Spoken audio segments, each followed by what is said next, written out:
lagi nating tatandaan, meron tayong Diyos na hindi natutulog.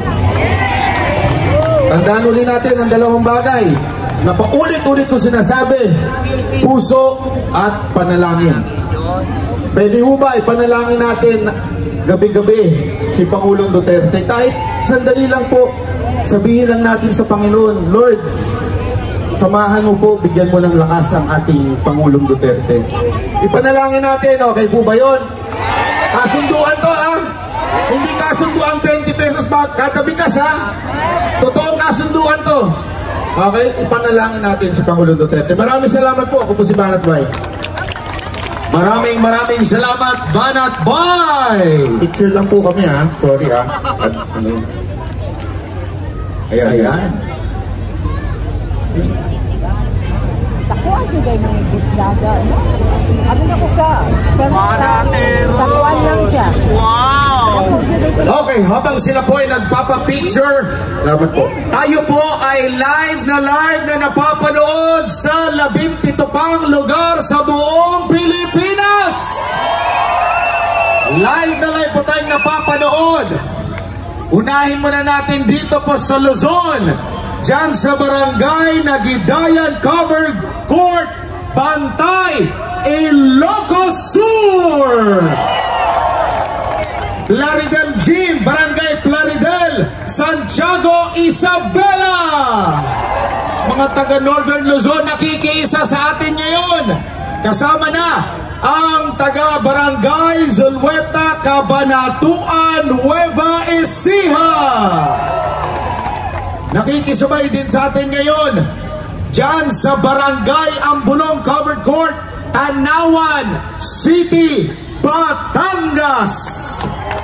Ang Bicol Region ay sumasabay din sa atin ngayon dyan sa Barangay Itumang Covered Court, Talisay City, Camarines Norte. Dako naman tayo dyan sa Visaya. Sino mga Visaya dire? Tadhana oy! Unahon na to diha sa mga bulanon sa Poblasyon Gym, Tabahan, Gindulman, Bohol. Sumasabay din sa atin ngayon ang mga taga Biliran, Culoba Covered Court. Sa mga Ilonggo dire, damo ba mga Ilonggo dire? Ginapiko, ginapa, lagi na buldos. Ang mga taga Sara, Iloilo. Live din po tayo napapanood dyan po sa Barangay 1A, Poblasyon Covered Court, Manapla, Negros Occidental. Sa Mindanao, sino ba mga taga Mindanao dito? Mag-ingay! Live tayo napapanood dyan sa Purok Pagkakaisa, Barangay Saliao, Esperanza, Sultan Kudarat. Tayo rin po ay sinasabayan dyan po sa Calamba Municipal Gymnasium, Southwestern Poblasyon, Calamba, Misamis Occidental. Live din po tayong napapanood sa Santo Rosario Covered Court, Iligan City, Lanao del Norte. Kasama din natin ang ating mga kababayan dyan po sa CDO Amphitheater, Capistrano Street, Cagayan de Oro City, sa Misamis Oriental. Kasama din po tayo, or live din po tayo napapanood dyan sa Barangay Poblasyon Covered Court, Lantapan, Bukidnon. Live din po tayong napapanood dyan sa Danao Covered Court, Barangay Arurugan, Marihatag, Surigao del Sur. At syempre hindi nagpapahuli ang mga Dabawenyo. Live tayong napapanood dyan sa Mintal Covered Court, Barangay Mintal, Tubok District, Davao City.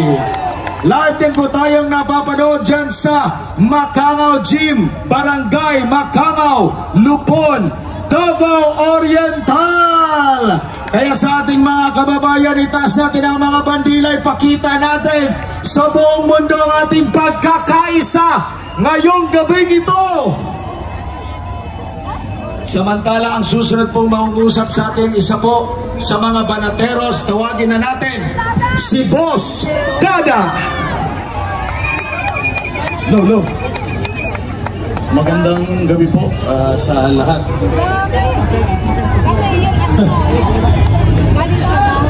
Si General Torre, sabi niya kayang-kaya daw niya kahit isang kamay lang si Pangulong Duterte. Kalakas naman pala. Inuutos naman dun sa mga alalay niya yung pagharang kay Pangulong Duterte. Nakita niyo? Pero tama ba na ang dating Pangulo harasin natin ng ganun? Hablutin mo na ganun?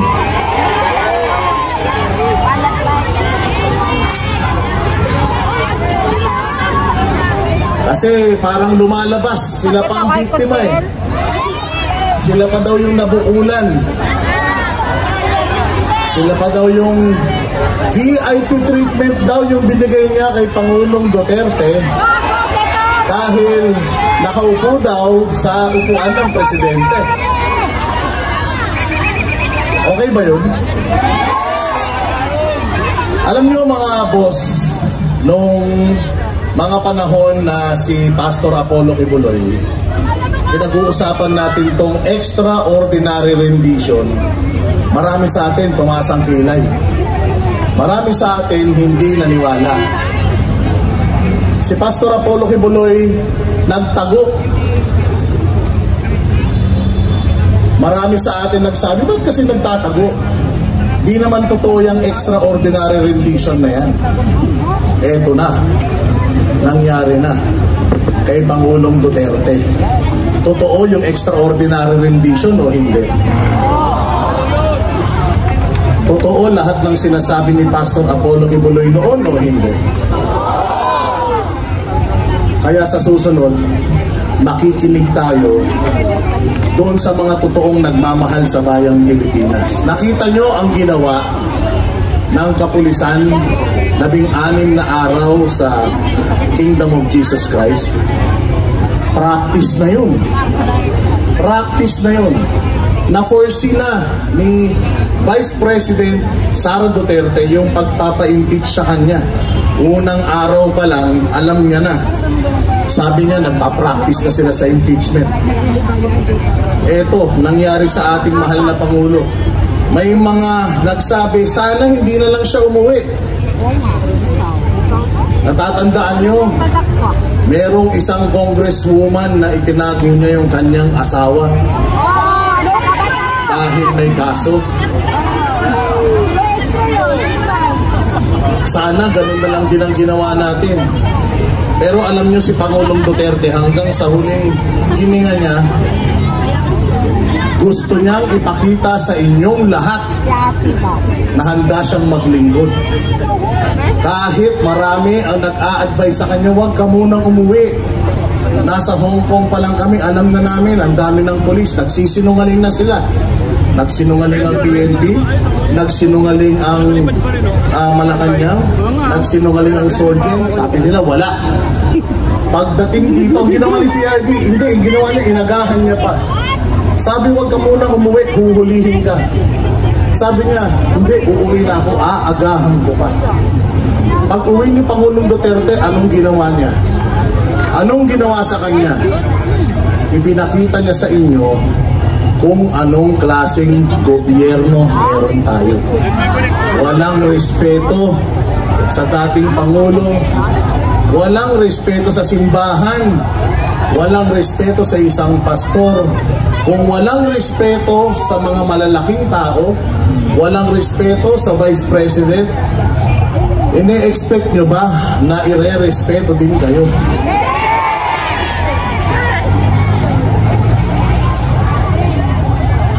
Kaya ngayon, kagabi, napakasakit. Bawal kasi magmura dito eh. Nagbawalan ako ng boss namin. Pero siguro palitan na lang natin ang dasal.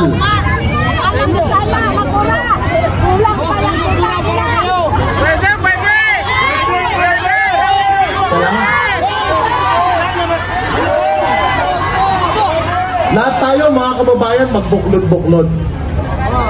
Nakikita natin ang nangyayari sa Mindanao. Nakikita natin yung mga dating hindi naman nagpa-participate, nagising na. Yung mga dating hindi naman interesado sa politika, naging biglang interesado. Napakatalino ni Pangulong Duterte. Akala ng ating Pangulo ngayon na ang galing-galing niya. Ang hindi niya alam, binigyan niya si Pangulong Duterte ng platform na buong mundo makakaalam kung gaano tayo ngayon inaabuso. Bawat kwento ni Pangulong Duterte noon naririnig lang sa buong Pilipinas. Ngayon, maririnig na sa buong mundo. Malalaman ng buong mundo kung gaano kabulok. Kung ano yung ama, siya din ang anak. Malalaman ng mundo na lahat ng alyado ng